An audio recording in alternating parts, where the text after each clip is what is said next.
I got really comfortable becoming uncomfortable. And that is really the secret to my success. I do things that are not comfortable, but whenever I do them and I see great success, I just keep doing them until I become comfortable. And the next thing you know, it's all second nature. Welcome to another edition of Think Your Way to an Epic Life. And boy, do I have a treat for all of us today.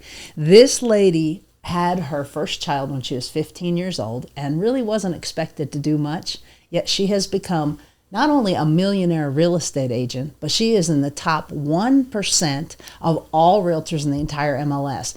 Veronica, thank you so much for joining me today. Oh, thank you so much for having me. I'm really excited to be here. It's fun. It's a lot of fun to just kind of get to know you a little bit. So are you a native New Mexican? Yes, ma'am. Oh, wow. Born and Okay, raised. we don't have a whole lot of those. So where in New Mexico? Albuquerque. Okay. Yeah. Okay. So right here at home, Albuquerque, New Mexico. Yeah. And you grew up. Tell me a little bit about what your family life was like. Yeah. So I actually came from a family of just 3 siblings, but my mom came from a family of 10 siblings. And they lived on the northwest side of Albuquerque, and that's where I grew up and went to school at West Mesa High School. And then we eventually moved around when my mom got married, and I ended up in the Northeast Heights of Albuquerque, and that's where I've lived ever since. Northeast Heights of Albuquerque. It's a great area. We do love our land of entrapment. Yeah. Okay, so you grew up there, and tell me about your high school sweetheart. Yeah, so James Gonzales, I do consider him my better half. He and I met when I was, in high school, obviously. And we had our first child when I was 15 and he was 17. It was a unique time in my life. I had to really switch gears in my head and become an adult fast. But I was ready. I actually felt really good about the fact that I would do everything I had to do to make sure she had an epic life as well. Ooh, I love that. That little girl is so incredibly blessed to have a mom who at 15 went, oh, it's not about me.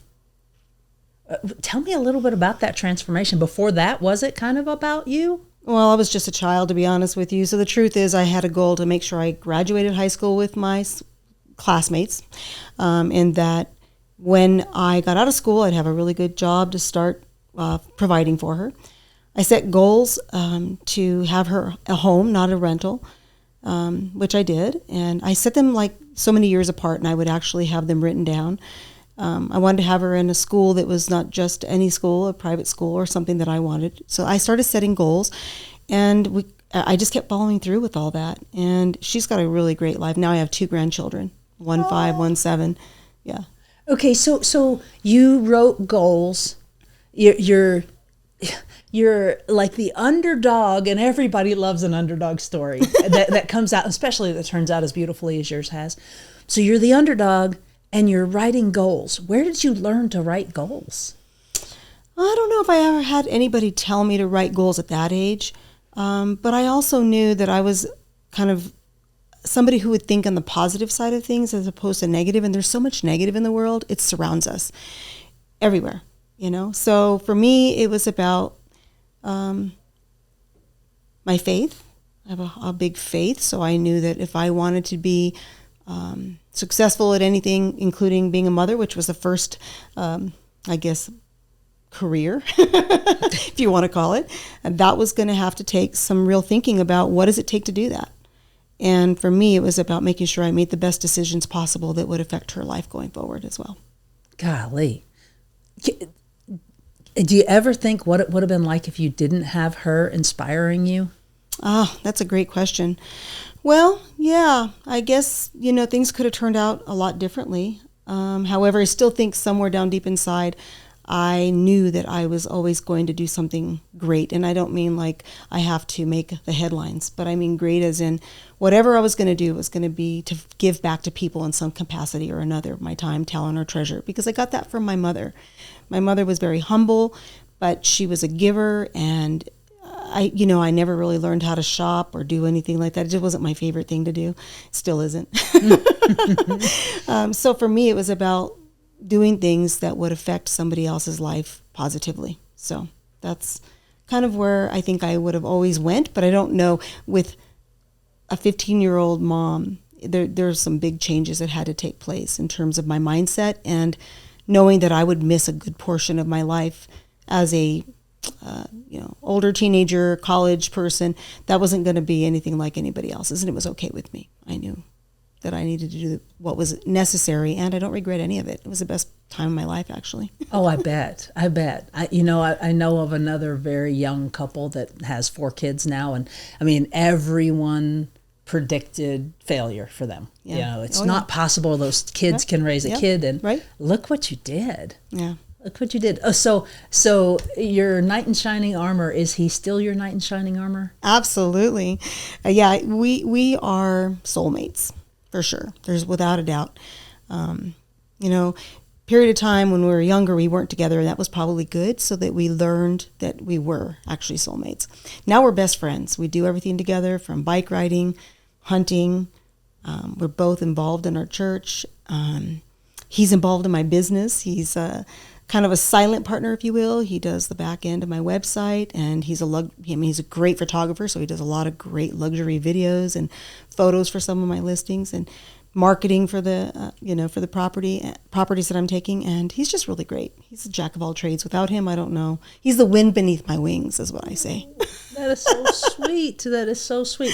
What do you think he would say about you if he was sitting here and I asked him about you? Oh, well, he'd say, yeah, you're the talent. But it's funny, I was working at a college that offered the real estate school, and he was actually pinned as the talent. So I don't think he's giving himself all that credit. He was the one who, Julian Padilla at Albuquerque Career Institute, one of my first mentors, said he had talent and this is where he should go. Well, we all got our license, including my daughter at the time. And I'm the one who sold, and he tells me, no, you're the talent, babe. Oh, that is so sweet. Okay, so let's talk about your real estate career. Okay. What gave you the nerve? How old were you? About 27 years old. 27. Okay, so what gave you the nerve to think, I can do this? I can go be a realtor? So like I said, I was working for Julian Padilla and Associates as a director of financial aid and compliance for post-secondary school, so Pell Grants, student loans, things like that.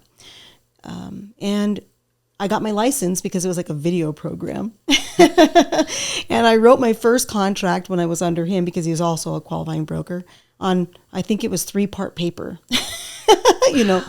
Wow.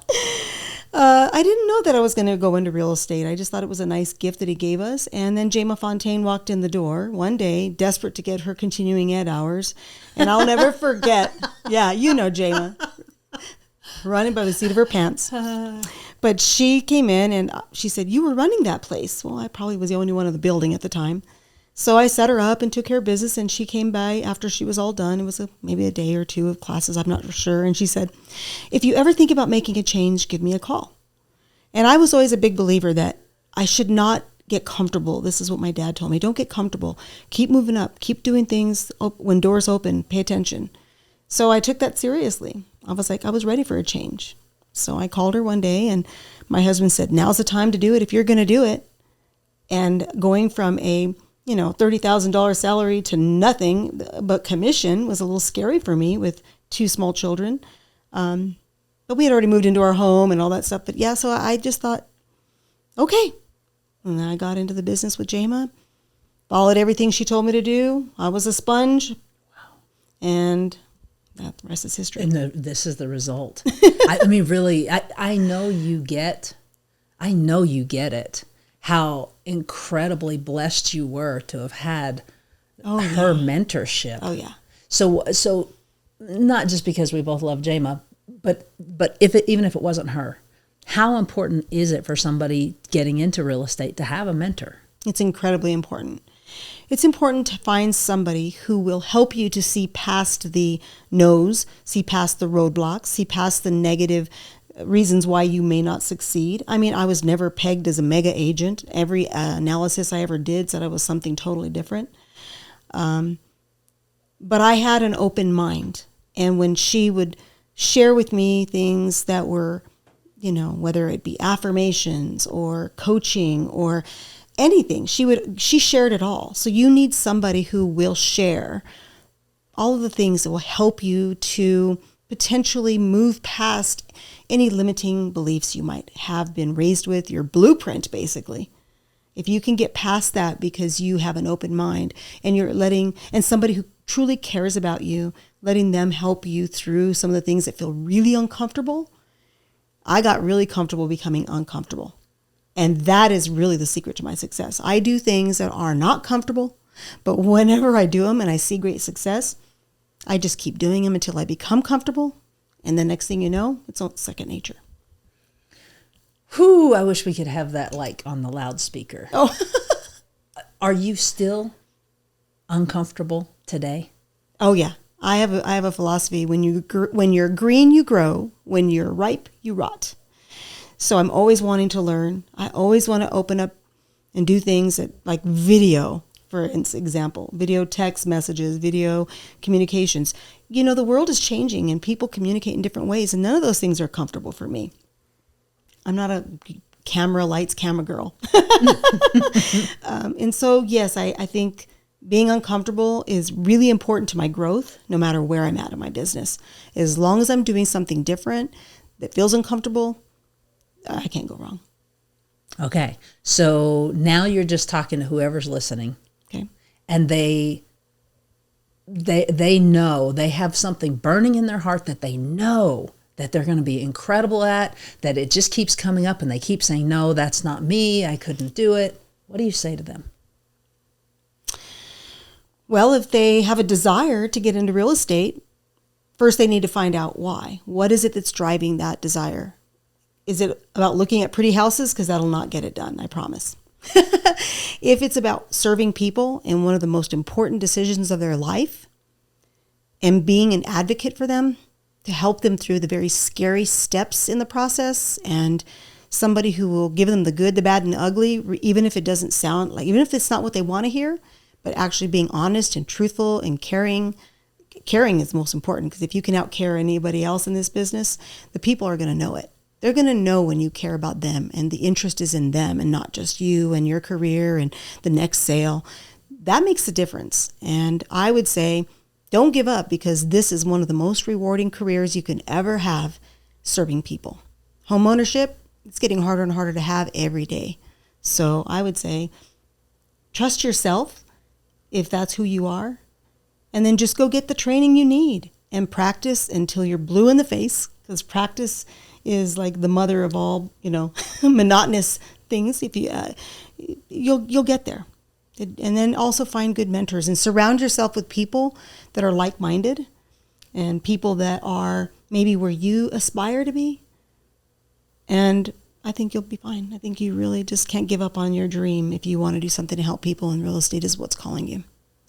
Okay, so how do you attract the attention of those people, the mentors? How did you get someone as powerful as Jayma Fontaine to look at you when you had never even opened a lockbox yet? How do you become valuable enough to them to where they're going to give you their attention? Oh, wow, that's great, because I think it starts from obviously the first impressions always make a difference. So you always want to be at your best. You want to be dressed properly, professionally, it's well-spoken, hold yourself in confidence, and whatever you're doing in whatever capacity that's going to get their attention, meaning depending upon where you are, do it with a passion. Do it with your eagerness to serve. They'll see it. They see talent. They know when somebody's thinking, listening, paying attention, not just distracted. Give them your full attention. If you're right in front of them and they give you an opportunity, show them that you're serious about whatever it is you're doing, and smile. Because, I don't know, I think everybody likes a smiling face. I'm sure there's research. We have to do the research on that, but I guarantee, I know of one research where first graders were asked if their teacher was nice or their teacher was mean. Uh-huh. And if she was an attractive or he was an attractive teacher, they were nice. And if they were unattractive, they were mean in the kids' eyes. And that's just, attractiveness is a smile. Yeah. I don't care what you look like. Yeah. If you have a smile, it just melts people. Well, as I went on through my training and been in Bold and some other things, I learned a lot about body language. It's like the most it's what people see the most. Not the words you say or how you say them, those matter, but the majority of it is all body language. So when you stand up straight, you hold yourself in confidence.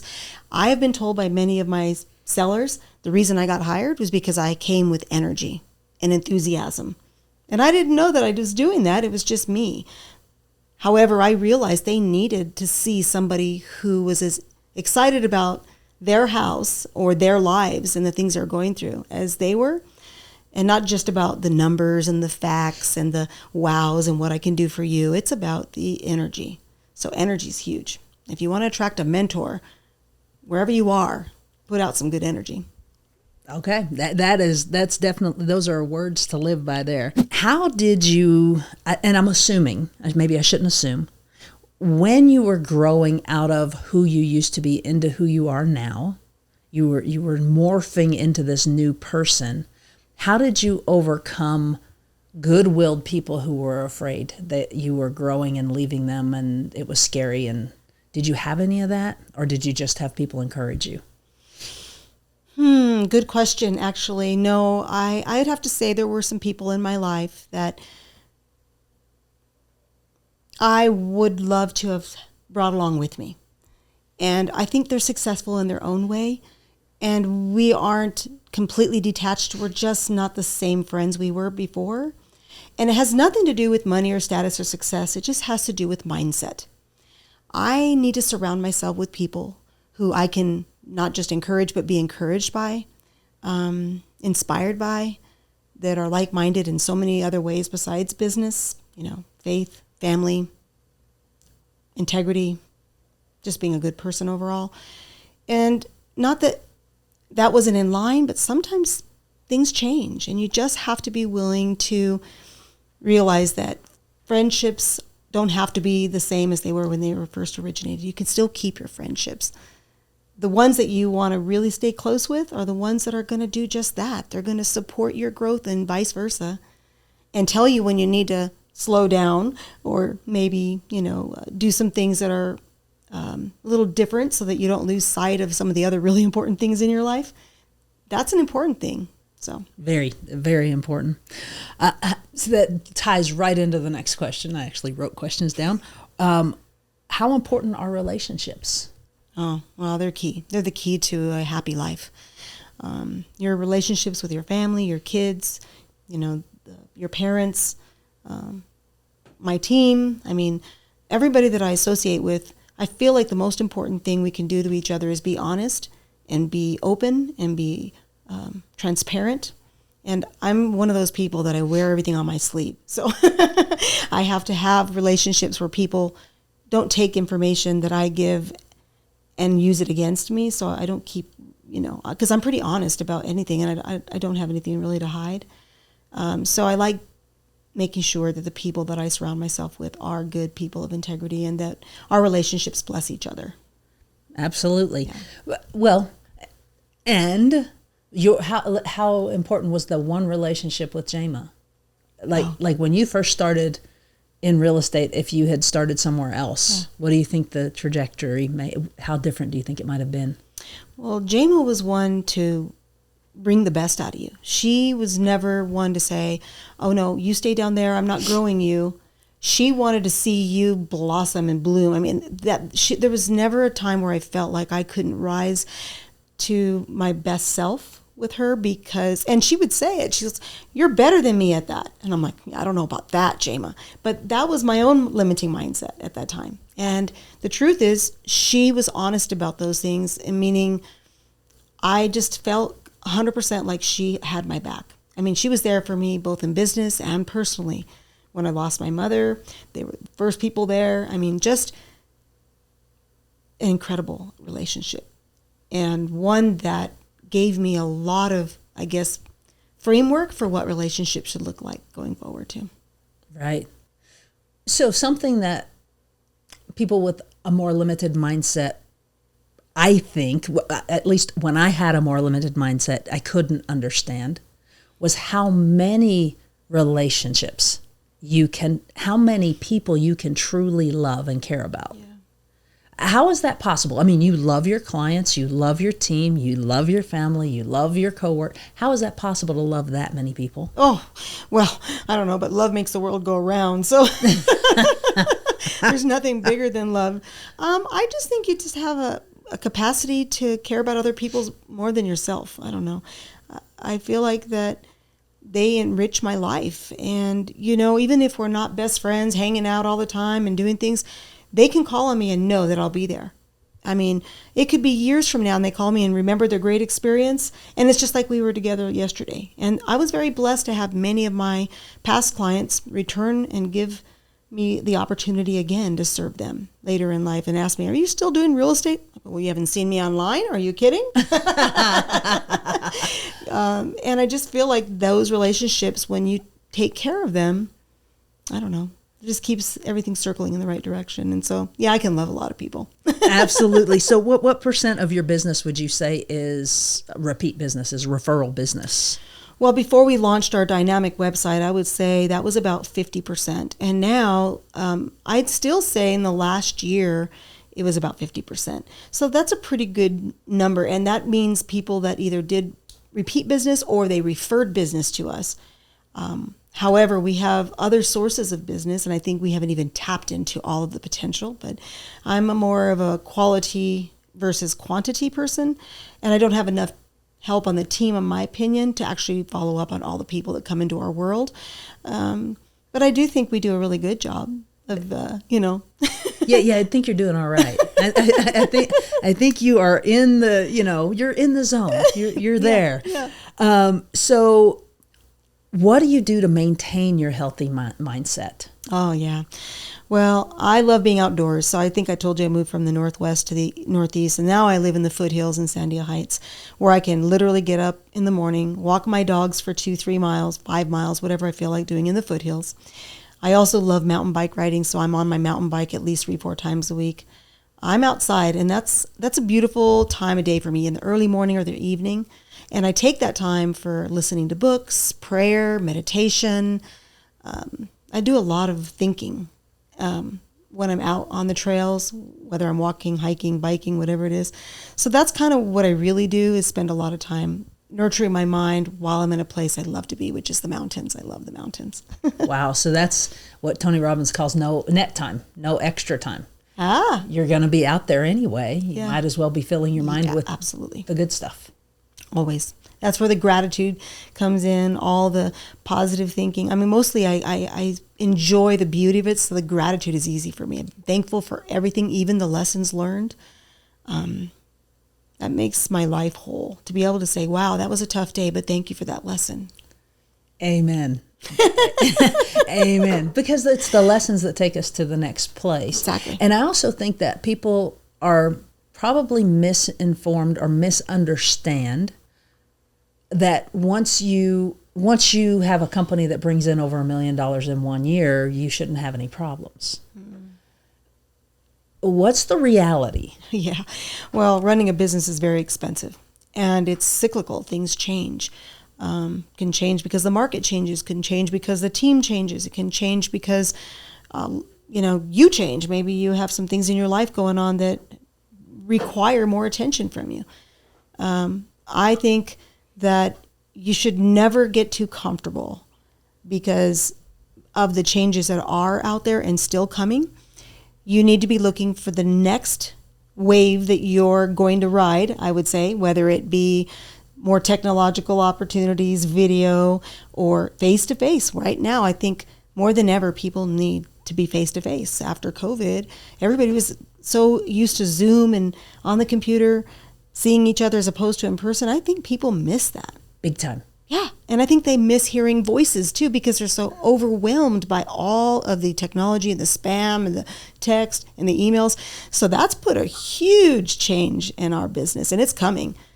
And the people that are going to survive that shift are going to be the ones who can relate with people. Yeah. They actually did a study, this blew my mind. College kids, a professor had them get up on stage, face each other, and 5 minutes, I need you to talk to each other. They couldn't do it, Valerie. Yeah. They could not do it. Then he had them turn their chairs back to back and text each other. No problem. Yeah. No problem. They could do that all day Yeah. long. Yeah. So Faces are looking at screens. your advice is talk to people. Talk to people. Face to Get face. face to face, eye to eye. You know, really ear to ear if you're not face to face, but definitely, because you can't give somebody the feelings you're feeling over a text. There's no emotion in it, and people need to know how you feel, and you need to know how they feel, because you might sense that there's some fear, and maybe you can peel that onion back by finding out what it is that maybe they haven't told you when you've had a chance to actually hear it in their voice or see it in their body language. So I think we're missing a lot of that right now, and I hope that people in this industry will take more time to relate to people. It's a people business. It is. It's a people business. 100% you need to be with your people. I agree. Okay, so one of the most important jobs in your entire life, your CEO job of being mom. Yeah. Tell me a little bit about that. Yeah, well, I can tell you that was really important, and it still is very important, obviously. My daughter and my son are incredible people. And my daughter has 2 children, 2 girls that are 5 and 1 at 7. Aww. She's married to a wonderful man. I told her she's truly blessed because she's a little bossy. She says he likes it that way. But she was supposed to go be an opera singer. That was her goal in life. Ended up in college and criminology with an undergrad of somewhere in music. Ended up at APD as the private spokesperson for APD, and now she is actually the terrorism task force officer for APD and the FBI. And she continues to grow in that capacity in such an incredible way for a woman. And so I say, I look at pictures of her with all these men and she's training them. She's just an amazing person. I can't take credit for all that. But what I can say is that she picked up, I'm sure, on being driven and being having good work ethic and never quitting and standing up for what was right and doing the right thing. And I have to say, those are the things I did give her, my husband and I. And it's turned her into an incredible member of society. That is so cool. I'm so very, very proud of her. Oh, I can't even imagine. I can't even imagine. And the thing is, she had that's something I don't think we talked about enough. One of my favorite books is Atomic Habits. Oh, yes. You know the book. Yeah. You taught her habits gave her such a leg up. Not that she doesn't deserve every bit of what, but she had such a leg up. She didn't have to re-raise herself after she left her home. And so many people that are listening, you might have to re-raise yourself. And because your parents, they did the very best they could for who they were at that time. And it's a hard thing when you have to get out of your home and then figure out how to be a person. Right? So you did. And thank you for giving her that so that she is watching out for us and for our country. Yeah. That's super cool. Oh my gosh. Way to go, Mom. High five. Love it. What is one of the biggest pieces of advice for someone who just has no idea where to start? They don't even know if they want to get into real estate or if they want to be a doctor or they don't have a clue. Right now they're doing some menial job that they hate. Their life is just not where they want it to be. What's one little habit that they can change to start going the other direction? Well, I think they should read more books or listen to books while they're doing jobs that maybe will allow them to do it. And maybe they'll find something that sparks their interest, whether it is sitting behind a computer and doing something that has to do with technology, or maybe learning more about how the body works so that you can serve somebody in that capacity. And if they find themselves loving to relate with people, that's where they really want to be. There's a lot of jobs that offer great opportunities for that. Just find out where it is for you. Some people can handle patients and blood and sickness, and other people just want to help people through very important decisions of their life, like real estate, buying a home, selling a home, moving grandma out of her home she's lived for many, many years and now needs to find a place where there's, friends, camaraderie, things like that. I mean, those are important decisions. So find something that, I guess, inspires you through learning, continually learning. The more you learn, the more you listen to other perspectives and opportunities, books, whatever it may be, you'll find something that will tug at your heart, and then follow it. The more you learn, the more you earn. So a book or two, a podcast or two that you can leave them with that you really like? Other than this one, of course. I'll have to think about that. For negotiating, I like Never Split the Difference. I like Multipliers. I like Good to Great. These are some great books. There's a lot of good books. There's so many good ones. There's so many good ones. Really, guys, there's a ton. And if you want to take your life to the next level, please listen to someone who has done it at an incredibly high level. Really, seriously, just start listening to books, listening to podcasts. Ask someone who is successful in your world, who do they listen to? Get started. And thank you so much for joining us today. Thank you for having me. This has been great. Thanks.